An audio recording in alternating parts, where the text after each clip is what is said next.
larger scale concerns that we specifically just kind of wanted to touch upon before jumping into our unique stories. So though, again, we have seen kind of an increase in lived experience involvement over time, yay, there are still kind of a lot of challenges around lived experience involvement, particularly inclusion and kind of very minimal representation in certain spaces. I think particularly spaces where more substantial change is able to be made. So more board and committees and kind of projects in which lived experience is generally not often included, and just kind of a lack of substantial leadership positions overall, as well as upward mobility within roles.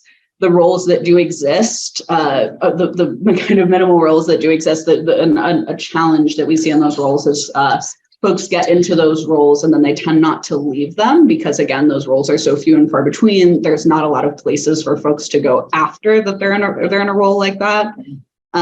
So again, just kind of very limited opportunities for folks. More generally, very pervasive racism and other forms of intersectional exclusion. Sorry, I can talk across the board, and jobs that tend to be very low paying and kind of low on the hierarchical kind of state that people get to be in. And then just additionally, more lived experience events and groups are actually kind of pharma sponsored, which may be is often a conflict with the values that lived experience may be bringing. Significant socioeconomic barriers to advocacy and conferences, the travel, the fees, they're often unsponsored for folks with lived experience. So again, just very hard to get even into the spaces where the more substantial change is able to be made. And then coercion is getting worse. As the keynote Vesper touched upon this morning, there are a lot of kind of active policies in the US that are increasing coercive policies. Stigma for psychosis is kind of getting worse over time as per research, and poverty and unemployment are also getting worse. So again, like, change is happening, but there are these very real kind of structural concerns that we wanted to just not leave out of this conversation, because it is a very important part of talking about lived experience and our lived and living experiences as they are. And then I think now you're going to go next. Yes, if I can figure this out. Visible? It is visible. I don't know if it's being shared with the.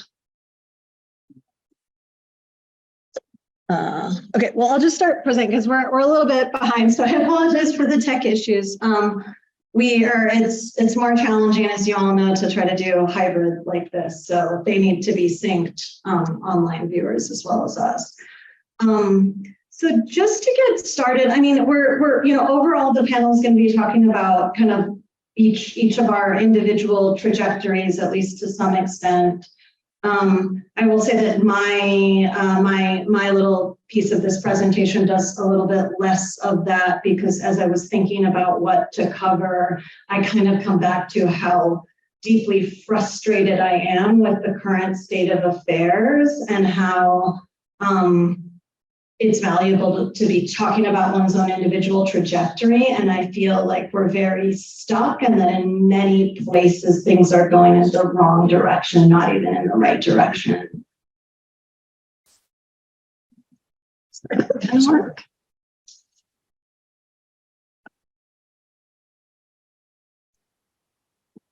Oh, it does work. Okay. All right, so just very briefly in terms of my personal background, diagnosed with schizophrenia, I don't know, a decade and a half ago. I experienced involuntary suspension, termination from college, intensive treatment, very high doses of antipsychotics for a long time, involuntary hospitalization, all these things. And I think by the time I kind of got out of that period, I did have a lot of anger. The theme of anger came up in Vesper's keynote this morning. And I think when I first started getting involved in activism, advocacy, and crossover in research, it was coming from a place of anger and a kind of a reactive agenda. So I tended to write about things, engage in advocacy in a kind of reactive way. So really pushing for very different clinical approaches to, what we label psychosis, very influenced by the Hearing Voices movement, but also by allied, what I would describe as meaning-centered approaches. A lot of concerns about what I call medication-centric treatment, where medication overwrites everything else, even when, let's say, CBT or other therapies are offered, they're offered in an adjunctive, secondary way. And the primary thing and the thing that is really framing both the definition of quote unquote psychosis, right, and how it's responded to is medications. Those medications tie back to biological causality. So no matter how much we might have, nice fuzzy rhetoric of recovery, there's just a pretty unchanged reality to how people are being treated, how their experiences are being framed. That leads to a lot of epistemic injustice and exclusion, right? People's own attempts to make meaning out of their experiences are rendered really, really invisible and very, very difficult to kind of pursue and engage within mainstream systems. So, and I have not seen any of that change since I was in treatment. I do a ton of qualitative work, and this includes ostensibly sort of best practice recovery-oriented programs. And people's experiences actually remain very much the same. The concerns remain the same. So, so those were some of my, kind of original, but, as time has gone on, I think one thing I really, really see that I wanted to highlight is the kind of pervasiveness of co-optation, and that's co-optation of people, of principles, of values, of approaches to psychosis. There is, I don't want this to sound like I'm just coming here to judge co-optation, because I feel the pain comes from my own involvement and kind of implication in processes of co-optation as well. So there is this real psychological appeal of institutional recognition, whether that's systems, whether that's state or federal or county government, whether that's academia, whether that's journals. It's all, these are rewards and incentive-based systems, and we naturally, in a sense, people respond to that. And the more we become part of the system, the more we psychologically buy into that, the less we are really doing things differently. And inclusion. And I think probably every kind of lived experience activist advocate probably goes through at the very least a period of feeling flattered to be asked to join a panel or a committee, or asked for their perspective, or for some form of kind of limited consultation. And it can take many years to really realize how superficial, how tokenistic, how really, in a sense, collectively exploitative these forms of quote unquote inclusion are. And I'm certainly, not free of them, and also not free of that appeal of believing at various times, this person is really listening to me. This role in this project is for once really a meaningful one. And then endless iterations and versions of rhetoric without change, right? Of redescribing systems as culturally competent, trauma-informed, recovery-oriented, co-produced, participatory, on and on and on, where the most kind of concrete things are completely unchanged. So that has kind of led me at this point in my life to spend an awful lot of time thinking about this concept of non-reformist reform, which I will read a definition next, but really kind of preoccupied not with the academic kind of language of how can we talk about this in a sophisticated sounding way, but what's really underneath the idea and how we would move towards it. I will, however, read an academic definition. So this is from Amna Akbar, who's an abolitionist-leaning legal scholar. The basic formulation of the non-reformist reform is twofold. First, a non-reformist reform tries to undermine the political, economic, and social system or set of relations as it gestures toward as it gestures at a fundamentally distinct system or set of relations in relation or toward a particular ideological and material project of world building. Second, a non-reformist reform draws from and builds the popular strength, consciousness, and organization of revolutionary or agential classes or coalitions. It is part of a democratic project. Embedded in the concept is a theory of change, a criticism of the prevailing political, economic, and social system or set of relations, who benefits from it and at whose expense, and how a horizon for a radical new state, society, or world, and an evolving praxis of how to bridge the two. So the concern here is that reformist reforms are fundamentally leaving systems and practices intact. Power does not, in fact, shift. Very superficially it does, right? Superficial shifts because we've appointed so-and-so, I don't know, the state director of consumer affairs, where all the decision-making is, in fact, otherwise intact. Reformist reforms are, we're going to call this recovery-oriented. We're going to place slightly less emphasis on medications while they're still absolutely central to everything we do and to the frame that we're in fact following.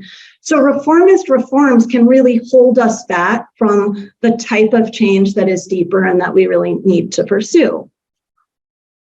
What does that look like? Because that all sounds very nice, right? But I think where I am at is the struggle of trying to figure out how to make non-reformist reform real in the world, in the country we all live in, right?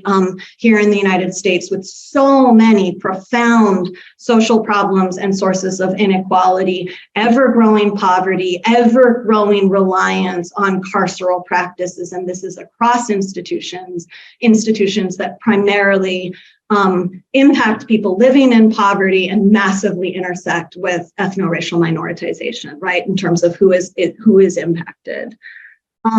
So I think of this as a conversation we need to be having, a conversation that moves us away from reform. What does it look like to do deeper work? What does it actually look like to build a different world? What does it actually look like to unsettle power structures, which is actually a conversation we don't really have. And then these realities, income inequality is growing. Unemployment of people with disabilities is growing, not decreasing. Stigma against schizophrenia, empirically and demonstrably, is getting worse, not better. These are well-documented, in fact, phenomena. And so our narratives of progress are, in fact, defied by the evidence when we really look at it.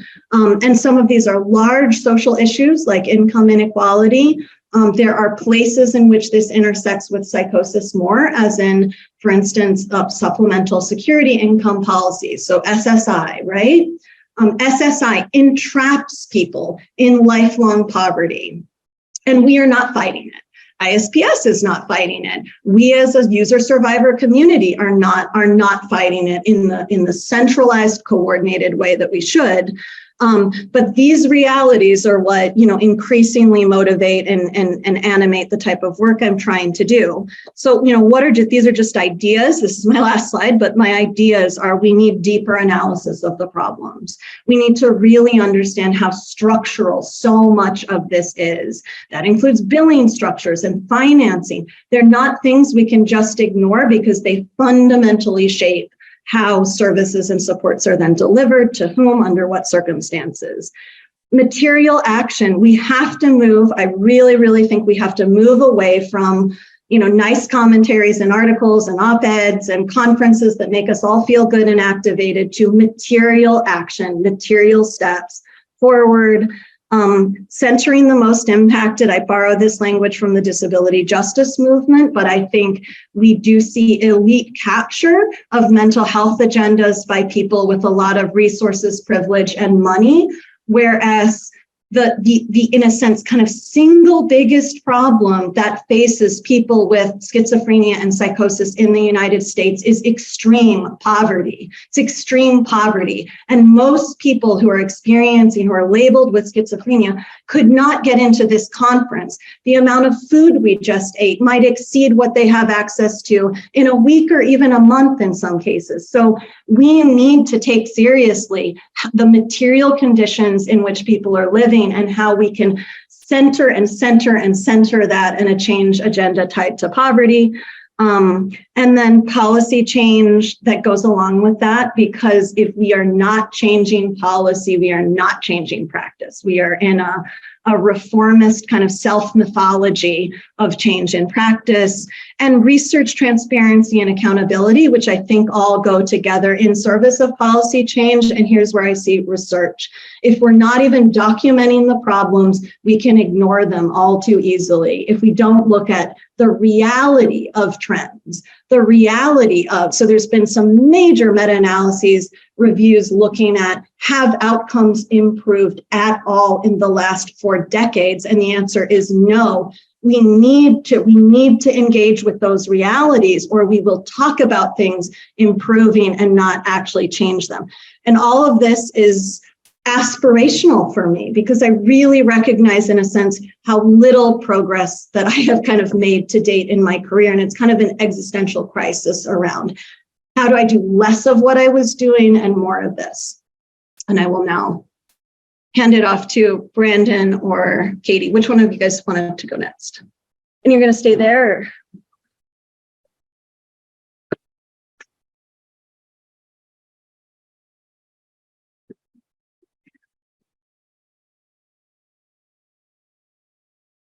Thank you for the opportunity to speak with you all today, and thank you, Nev. So today I'm coming from the perspective of someone with lived experience. I did have a quick PowerPoint. Oh, you do. Mm-hmm.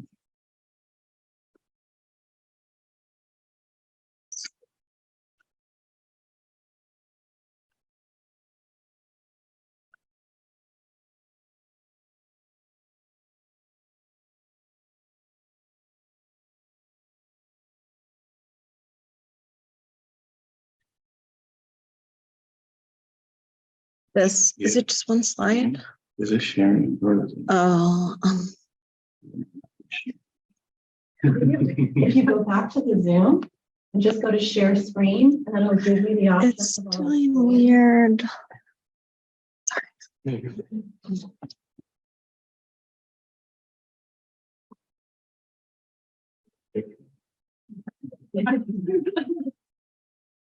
was taking There's a way to make this full screen too, isn't there?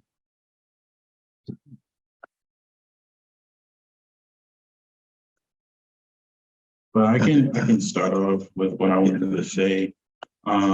So Where did the Zoom go?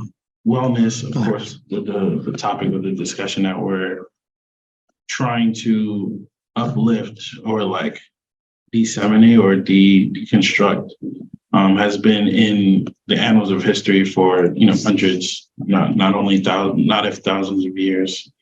And in humane psychiatry, which is one of the newest kind of approaches to asylums and the quote unquote insane, has been a very conventional and modern take on the things that's been going on since the start of polio and things like that. What I wanted to discuss today involves my experience being a peer specialist and my experience having, lived experience in school and being casted out for not having the right condition, the right experience, the right things happen. And one thing I wanted to, start off with was an excerpt from Madness and Civilization, which was by Foucault. And this is around the 241st page, where he says, "The dialect of insanity, where reason hides without abolishing itself, constitutes the concrete form of who and what cannot go mad. It bears what is invincible in reason. It bears what substitutes beneath madness as quasi-nature, and around it as the constant solicitation of milieu. And it goes on to say, there, the religious and moral milieu was imposed from without in such a way that madness was controlled, not carried. At the retreat, which was the space where Tuke and Pinnell started their first, examinations of people in the 1800s. At the retreat, religion was part of the movement, which indicated, in spite of everything, the presence of reason in madness, and which led from insanity to health. Religious segregation has a very precise meaning. It does not attempt to preserve the sufferers from the profane presence of non-Quakers, which was the prevailing religion at the time, but to place the insane individual within a moral element where he will be in debate with himself and his surroundings, to constitute for him a milieu where, far from being protected, he will be kept in perpetual anxiety, ceaselessly, and threatened by law. So, as someone here's my intro is up. So, as my former colleagues explained, I'm a peer with lived experience, and I'm also someone who has been in justice impactment. I have, experience with psychosis. And this happened when I was in school. Well, I guess it started when I was in school. And at the time, there was no help for people who were considered to be co-occurring or had something that was off kilter from the spaces that we are trying to open now. But I would say very congruent with my experience that there was not a lot of anything like that for any of the people I worked with, coming from harm reduction, coming from the peer specialist perspective when I was working at On Track, which is one of the first episode psychosis programs at NYC. So what I wanted to really get into was the feeling of, hopelessness that surrounds this practice, especially with people like me who work in the same places that I receive care. I receive care On Track, and now several years later, I work as a research assistant with On Track. And seeing things like that, that was explained in the previous slides, continue to permeate the zeitgeist is something that I feel like we can curtail with looking at where we've gone wrong up to this point. So I'm on a panel or advisory program in Columbia University where we speak to psychiatrists and we try to delegate what's the best role that they can fulfill in a participant's life. And what we've been discussing in our personal meetings, I try to basically turn all psychiatrists away from their role, in all honesty, because I believe that when taking someone's ability to choose whether or not they want to take medication or not is one of the forms of torture that I would say is really rife in the United States. And one thing that I would like to point out is a quote from The Protest Psychosis, which is a book that explains the connection between Blackness and schizophrenia. End quote. How did these men become schizophrenic? The most likely answer to this question is also the answer directly disproved by the evidence. That answer, the men's symptoms worsened over time. By this logic, the men decompensated or suffered so-called schizophrenic breaks up to the point where they met the criteria for schizophrenic illness. The problem with this explanation is that practically every chart contains text suggesting that the men's symptoms did not change. Caesar Williams hallucinated. Oh, so it gives an example, but I don't want to put that in. But they mentioned that he said that he continues to deny that he is mentally ill. Also, he said that he's resentful and he has not changed during his hospitalization and is frequently evasive. Those are all things that I was given labels of. And this diadem that's in the mental health community is also within the mental health complex, or vice versa. With the reality in the mental health complex is in the mental health community, where there are tokenistic, non-safe approaches and unprogressive things that continue to remain parallel to the conditions that are experienced outside of treatment and outside of outpatient treatment. And one thing I would like to consider is the RAP plan as one of the things that peer specialists utilize. But even that in itself, it chooses to say relapse, and it gives it a tonation of this is wrong and this shouldn't happen. But relapse is a part of the stages of change in not only mental health, but in all types of phenomena, frequency, color, everything melds into, a certain spectrum. So what I wanted to discuss today is these points that I'm making about the conventions of society is deep within the roots of the mental health complex. And seeing that I was able to get a position at somewhere where I worked, a position at somewhere where I, receive care, gives the almost this blanket of, oh, I'm having more opportunities, or there's this place for someone to exit the rat race, where the ability to speak up in spaces like this still doesn't give the propriety to things like harm reduction, things like,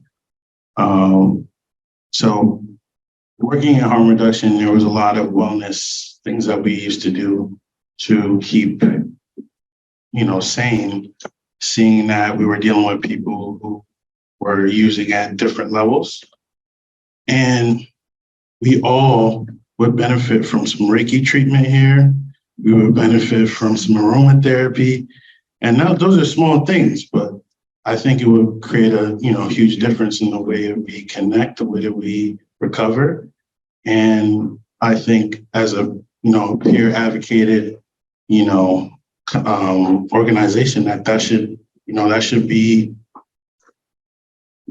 be law, like that we have things like this. I participated in ear acupuncture, which is one of the tools that was used in Lincoln Hospital by the Young Lords in NYC. And during this time, they were combating the crack epidemic that occurred basically after, the advent of cocaine and crack. So in my opinion, the way that we can continue to leverage the effects of the mental health complex on individuals is to have a more grander view of the problems, which we can then use to examine and fortify our steps in a better future. Thank you.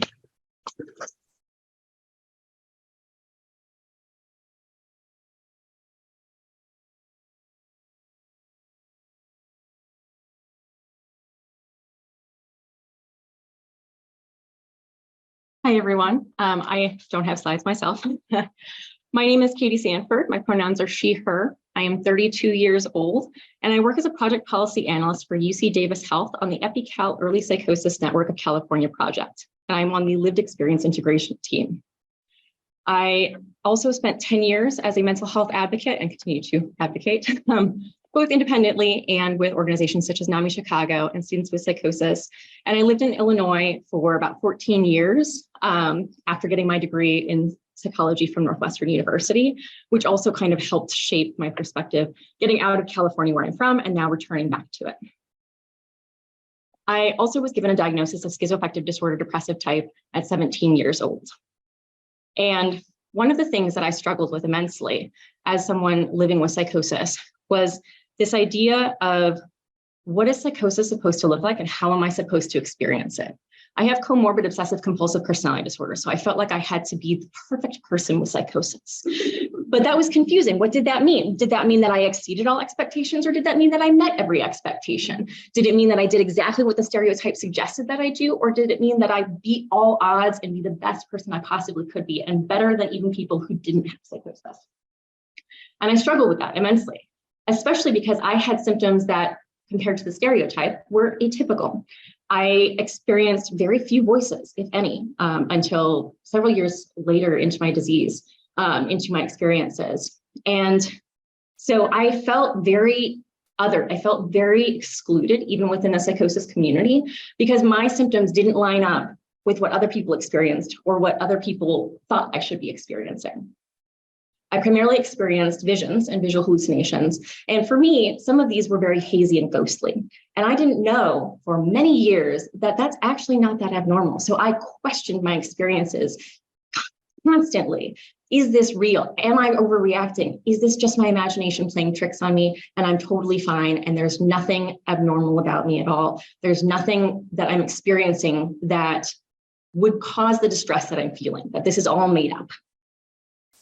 And so I struggled with all of that greatly. And now, because of my back and forth in my head of what is this supposed to look like? How am I supposed to experience it? How do I be the perfect person with psychosis? All of my successes felt like they invalidated all of my struggles. Every time that I had a success, did it discount the distressing things that I went through?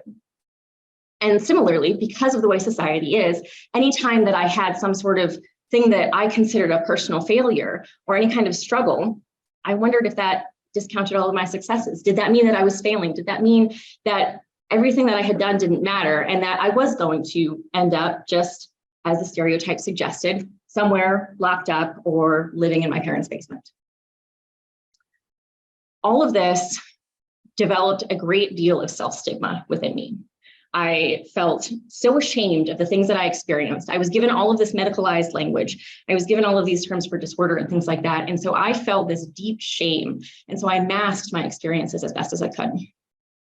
And so I presented, for the most part, like someone who didn't appear to fit the stereotype of psychosis. And unfortunately, this led to me not being taken seriously as an individual living with psychosis as well. My struggles, my symptoms, the things that I experienced were often discounted. I was told that I was far too high functional to possibly experience the things that I said that I was experiencing. And I struggled because of it and ended up going through some very severe episodes of psychosis in college because of it. I honestly didn't feel accepted until, even within the psychosis community, until many years later, I had to learn how to advocate for myself very strongly, which is something that is difficult to do when you are not prepared to do it. And there's no mentor telling you how to advocate for yourself when you live with a condition that is so stigmatized and you are given all of this medicalized, derogatory, and negative language to talk about yourself and think about yourself. And so learning to advocate for myself was incredibly difficult. But it helped me speak up and get into these positions where I got into speaking with students with psychosis, of speaking with NAMI Chicago, and being able to voice all of this. But underneath it all, I still questioned all of my experiences, and those successes still felt invalidating, and the failures still felt like they invalidated the successes. And then a few years ago, I took a job with a law firm as a legal assistant. And I was hiding my diagnosis, as I usually did in careers outside of the psychology world, because I needed a job and I was terrified of the stigma. I was afraid that I would lose my job if they found out that I lived with a condition that involves psychosis. And I struggled immensely. It was very difficult for me. And it got to the point where I was going to lose my job if I didn't ask for accommodations to help me do my job properly. Unfortunately, the law firm was very small. There were 10 of us at our largest. And so we didn't have a true HR. So I had to sit down with two of the partners of the firm and explain to them that I experience psychosis and it is interfering with my work. And I can continue to do this job, but I'm going to need accommodations. And I was shocked that they accepted that without question, that they accepted me as someone who could be successful and who still struggled. And they asked me a question that sort of changed the way I thought about things as well, which was rather than saying, what do you need? Or what is your diagnosis? Or anything like that, they said, how does it impact you? How does it impact you? And so we worked backwards. We thought about, okay, well, this is what I experienced during these times, and it causes this issue. And so maybe if we do this, then that can counteract it. So we came up with some personalized accommodations that were able to support me in a way that I excelled at my job. I did very well. They were very happy. I was very happy. And it instilled in me a very strong interest and love of policy and changing policy. We were an estate planning law firm with a subspecialty of special needs estate planning. So I saw people being put into guardianships, but I also saw things like advanced directives being written up to help protect people. I saw ways that money was protected for people who lived with conditions like things involving psychosis. And so that became a huge passion of mine, to help people use the law in a positive way to protect themselves when they experience things like extreme states. These days, I work for UC Davis, as I mentioned, on the lived experience integration team. And the lived experience integration team is a group of individuals who all have lived experience with psychosis or something that could be labeled as psychosis. And we work to elevate the voices of individuals with lived and living experience and integrate them into all aspects of research and clinical care. We want to see professionals with lived experience at high levels, but we also just want to integrate those perspectives and those voices into everything that we do, because all of this directly impacts us. And there is so much that directly impacts our lives and our well-being, and yet our voices are not incorporated into that at all. So some of the things that I'm working on with this group are gathering and incorporating feedback from the participants in our clinics in the early psychosis programs and getting that implemented, and doing research on the process of getting that implemented, on doing research on the process of how do people find community, because that's something that I struggled with for so long. How do people find community? How do we help them find community faster and things like that? So all of these experiences that I struggled with really shaped everything. And that idea of that question, what is psychosis supposed to look like and how am I supposed to experience it, still is there, because now I know strongly and truly that psychosis can come in every color, shape, size, and flavor under the sun. There is no true way that you are supposed to experience it. Your experience is your experience. And it's all about the way that it impacts you. Not what is it, not what do you need, how does it impact you? And so that is what I try and incorporate into my work. Thank you.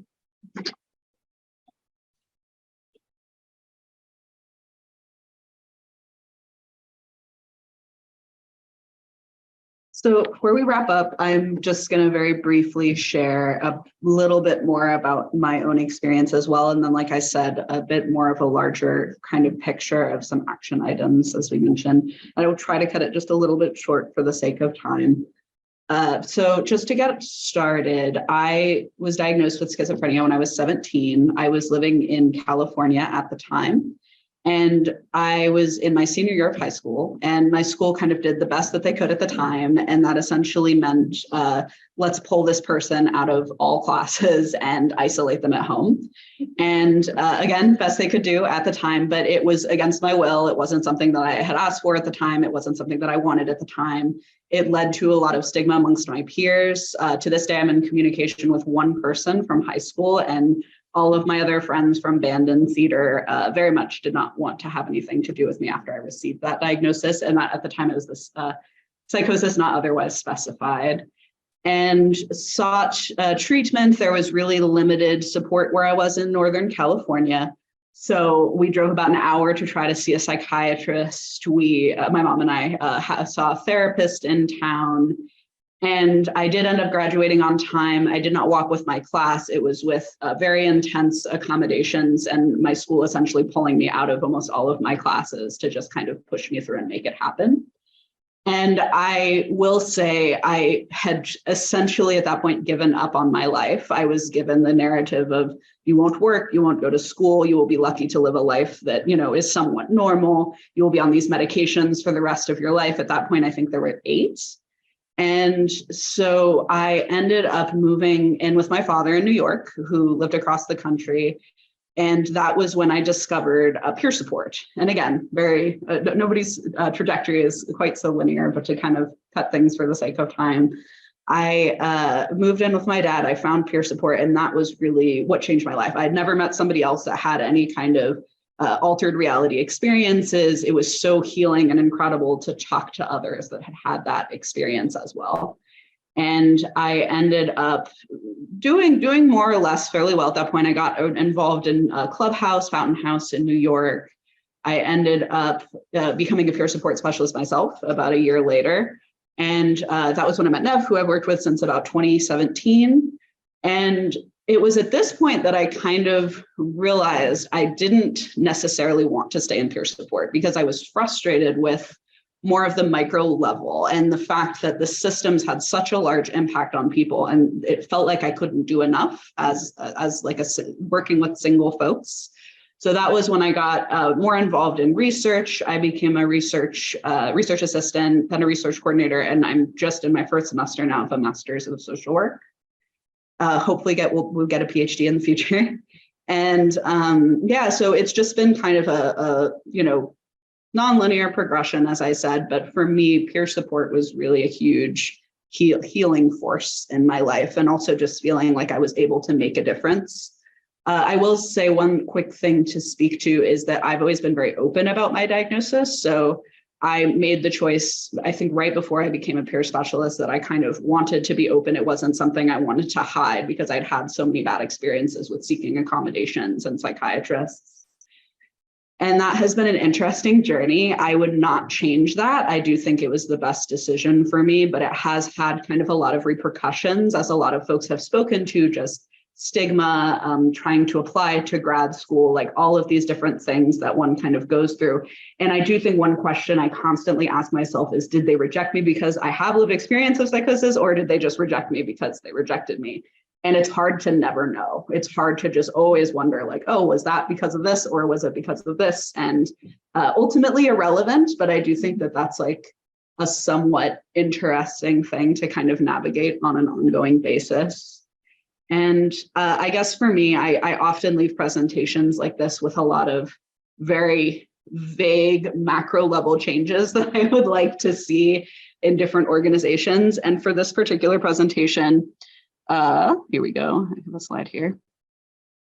We did want to leave everybody with more concrete action items. Is it this one? No, it's this one. Yay. This one. Okay. Can you all see that? Okay, yeah, excellent.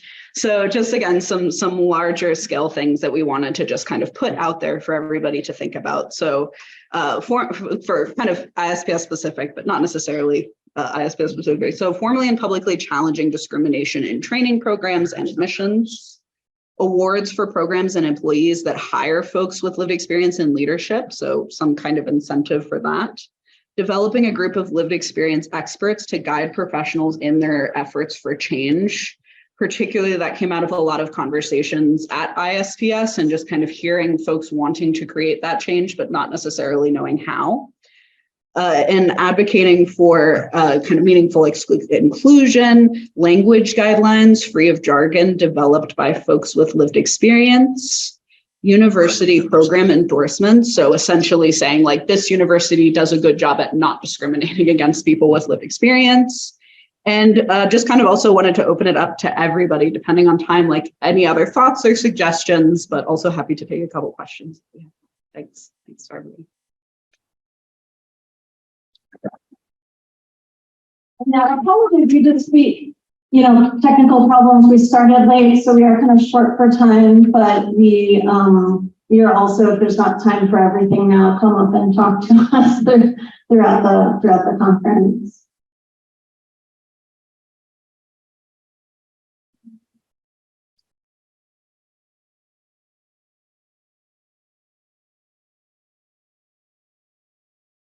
I thought this was a really valuable panel, and each of your stories, life stories, was extremely meaningful, and I appreciated your candor and courage of speaking so directly. But I want to talk about I think you've made manifestly clear the importance of peer support. And, you know, I think one way to understand why that is so important, that in trying to understand why psychotherapy is so important, uncovering psychotherapy. Francoise Devon, we also got her award last night, her husband, John Max Gavier, talked about that at the basis of psychotic experience is always some form of trauma. But then, as you each eloquently described, having psychotic experience and feeling so isolated with it, and almost like you're the only person in the world who's ever experienced such a thing, in itself becomes a trauma. And the main way, the most effective way to heal trauma is by inserting it into a social link, to use their words. And that's what you folks all do with this peer support. And I think receiving that kind of social link with someone who's actually been there, it can be incredibly healing and incredibly comforting. And anything all of you can do to make these programs more prevalent in this country would be really, really helpful.